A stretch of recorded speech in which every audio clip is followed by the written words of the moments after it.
Welcome to the European podcast. My name is Aleksandra Kuśnierkiewicz.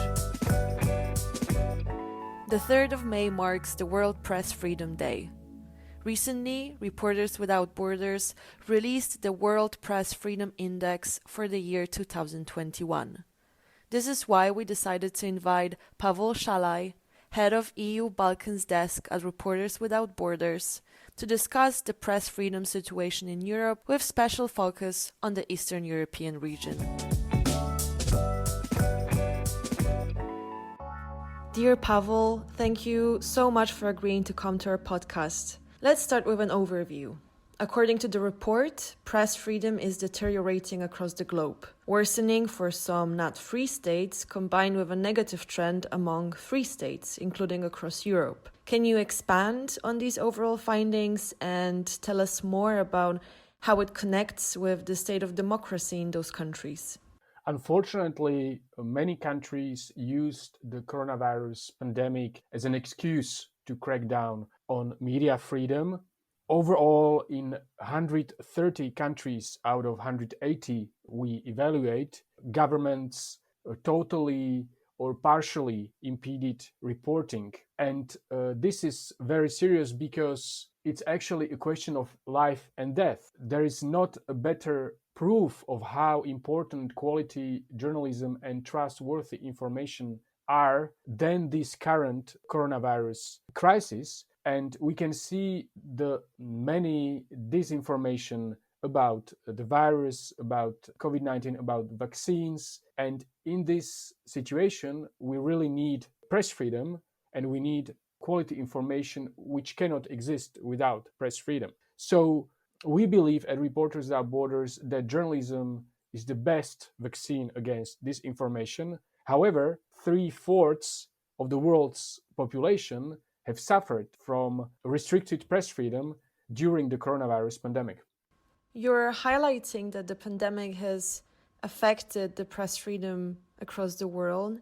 Could you expand on that? Are we seeing more of the same tactics of the past used but adapted to this new reality, or are there more nuanced efforts to undermine press freedom? And what tactics are being utilized in states with generally more freedom, such as in European countries? Are they different in comparison to the rest of the world?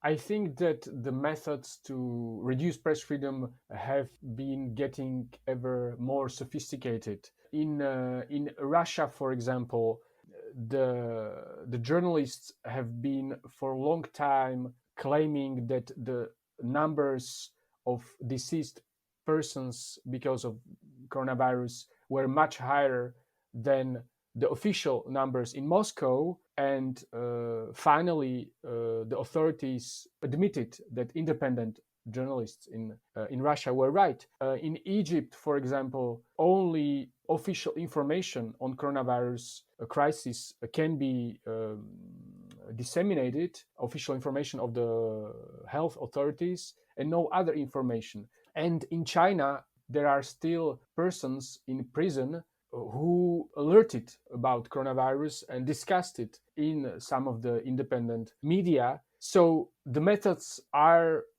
getting more sophisticated, and coronavirus crisis is a new excuse to reduce rule of law, democracy, and press freedom. In Europe, unfortunately, there are states among these 130 restricting press freedom because of the coronavirus crisis. And they are especially Hungary, Poland, and Bulgaria. Hungary has become a real countermodel of press freedom in Europe, which today inspires and cooperates with other governments like the one in Poland or in Slovenia. And unfortunately, the European Union has been struggling to defend one of its fundamental values in Hungary and in other countries, press freedom. So you're saying that governments are using COVID-19 pandemic as justification for cracking down on press freedoms, right? Yes, exactly. Hungary is a prime example. Today, it's very difficult for independent media to go to hospitals and talk to doctors and do reports from the hospitals. It's very difficult, if it's not actually impossible. 30 media have recently asked the government for the permission to do this reporting in the public interest of public health and the access to information about coronavirus crisis. And Viktor Orban has refused, and the prime minister said that they would just be spreading fake news. And this is a very dangerous accusation, because actually Hungary passed last spring legislation, which is still de facto in force, criminalizing the spread of fake news. And we believe that this has had a chilling effect on journalists reporting on the COVID crisis and on their sources, like doctors and nurses. Let's take a closer look at the Eastern European region. You've mentioned Hungary and how its squeeze on media freedom has become a model in many ways for the countries in the region. What concerns you most about the developments, in particular in Hungary, but also more broadly in this part of the world? In Hungary, journalists usually are not physically attacked or imprisoned, and the methods of the regime of Viktor Orban are more sophisticated. They work with the effect of self-censorship, and legislation, special legislation is passed to impede investigative journalists, like new legislation on drones, for example. And the most obvious cases of violation of press freedom in Hungary during this past year is the case of the website Index and Klub Radio, which is an independent radio in Budapest. And on these cases, you can really see how the Hungarian regime takes control of private media or silences them. So in the case of Index, it was infiltrated with oligarchs close to the government, and this was followed by the resignation of most of the journalists. And it was in the background of this crisis in Index, there was a fall of revenues from advertisement of this independent media, which is because the Hungarian government distributes state advertisement in an unfair and non-transparent way to the detriment of such media. And another case is Club Radio, where actually a institution which was supposed to be independent was abused by the government to silence this radio. It's the Media Council, a regulatory institution, which decided that Club Radio could not continue to broadcast on the antenna for very banal administrative pretext. And this decision has had, however, very grave consequences for press freedom in Hungary and for Club Radio. And in all these instances, the European Union has not been very vocal about press freedom violations, and has not really taken steps, strong measures to defend these media. So if we talk about the distribution of the advertisement by state, if we talk about the independence of the regulatory institutions like the Media Council, or if we talk about condemning politically these attacks against media freedom. I'm interested in the position of Poland in the ranking. Unlike in Hungary, Polish private media have not yet been captured by the government, which is why they remain a prime target of the government's attacks, especially the ones with foreign owners. After a year when the public TV in Poland not only remained a propaganda tool of the government, but also the communication channel in the presidential campaign, after the state fuel company Orlen took over the major local and regional media companies, after attacks the journalists covering protests, why has Polish ranking position gone down only by 2 positions, so from 62nd to 64th?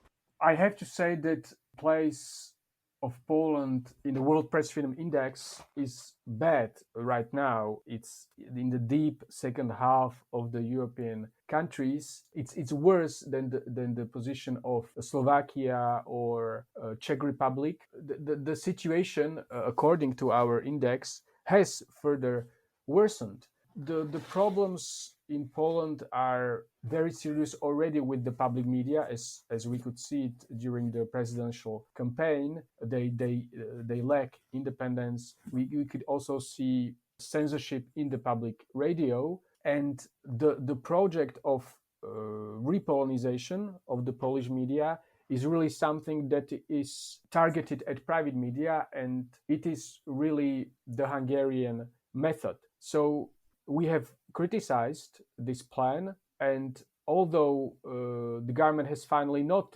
proposed special legislation, we can see that this plan of repolonization is being put in place through fiscal and commercial means. By fiscal means, I mean the draft bill to install a special tax on advertising, which is exactly something that was passed a long time ago in Hungary. And the commercial means are, of course, the acquisition of private media by state or government-controlled groups. And the prime example here is acquisition of Polska Press by Orlen. And this is also a trend that we can see in Hungary. The government does not control directly some of the private media, but there are these intermediaries who do the job, who do the dirty job for the government. And it looks like it's all legal and it's just market economy. But in fact, it's contrary to press freedom. I mean, the negative trends in Poland that were started some time ago have continued, and Poland's position got worse, and it's a very bad position for a EU member state. So when it comes to the situation in Poland, do you think that the protests and harsh criticism coming from the media, the experts, the EU, the US will cause the government to withdraw from the plan to further weaken the media? What can we expect now, in your view? The Polish government has not stopped its war against the free media. It has just changed its weapons. The pressure of international organizations and NGOs has been important, and will continue to be very vocal about Poland, and will continue to complain to the European institutions. But it is also important to see that the Polish media themselves were opposed to this new advertisement tax, including the media now owned by, or bought, actually not owned yet, but bought by Orlen. And this was really a sign of hope, I think, the Polish media sent out to the world. And we could see the light at the end of the tunnel when they mobilized and came out with this page, common page, about first page of the newspapers against this draft bill. Of course, there are other institutions which can resist the attempts of the government to reduce media freedom, like the Senate, which is not governed by the ruling majority, and Ombudsman Adam Bodnar, even though his position, of course, and his office is at risk. You're being quite critical of the EU not doing enough to address the situation in Hungary. Do you think that there's something more that the European institutions could be doing to help press freedom in EU member states such as Hungary or Poland? I think the EU should do everything possible to avoid that we have a new Hungary in the EU, meaning a new regime that reduces press freedom in such a sophisticated and extensive way. So the EU first should look into state aid distributed to the detriment of independent media in Poland, in Hungary, in Bulgaria. And one of the reasons being that this state aid is actually often financed by the EU funds. The European Commission should check if media regulatory institutions are independent. Here I'm talking about the case of Klub Radio in Hungary, where the Council of the Media took a very grave decision for political reasons and did not behave as an independent regulatory institutions. The EU should also pass binding legislation against abusive judicial procedures called SLAPs. These procedures are very common in Poland, in Bulgaria as well, and have been targeting, for example, Gazeta Wyborcza, aim to drain financially and psychologically journalists through complaints for defamation. this is very important. The EU should pass strong legislation regulating social networks. And this is not because it's important to regulate everything. It is because today the social networks don't have the obligation to promote trustworthy information. And as long as they will not have this obligation, it will be dangerous for our public debate, dangerous for our life, as this coronavirus crisis shows, and it will be dangerous for media producing trustworthy and quality information because they cannot compete in such conditions with the social networks. We appreciate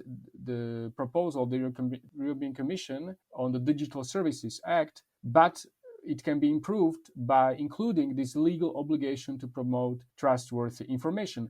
Moreover, if this obligation is not there and if the legislation is not strong enough, then we'll have national governments adopting national legislations. And in the case of governments with authoritarian instincts, there is a risk that this legislation will reduce freedom of expression on the social network.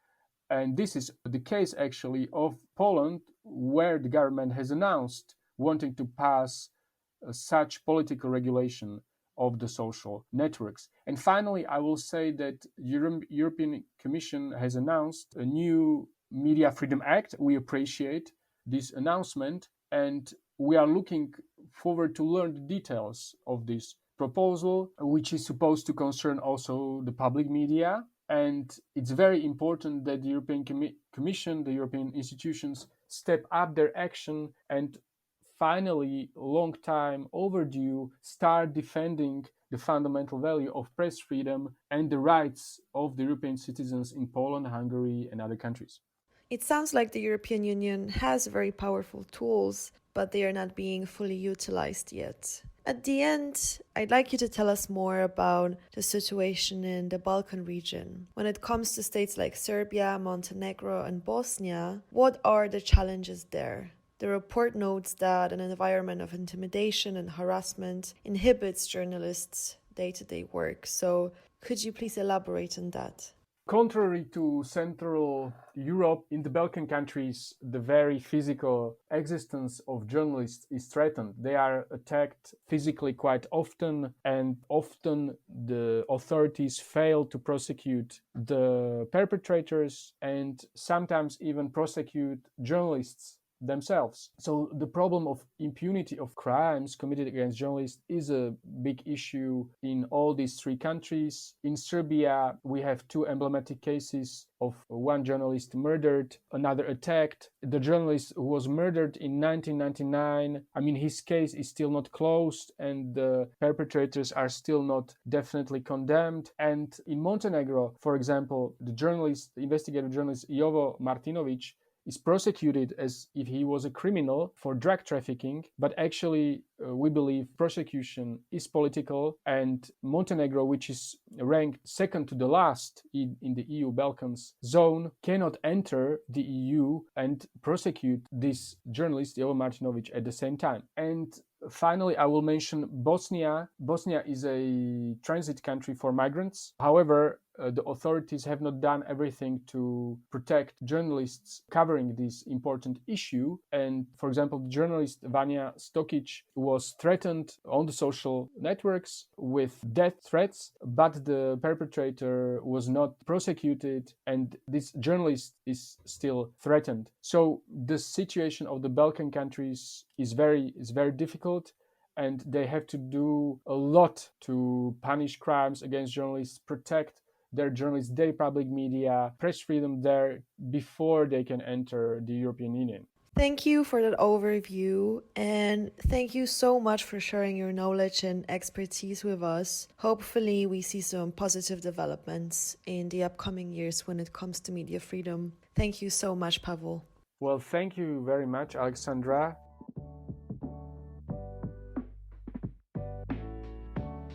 Thank you for listening. This was the European Podcast. You can access more episodes on our website, Spotify and SoundCloud, and join our newsletter to stay up to date with new episodes.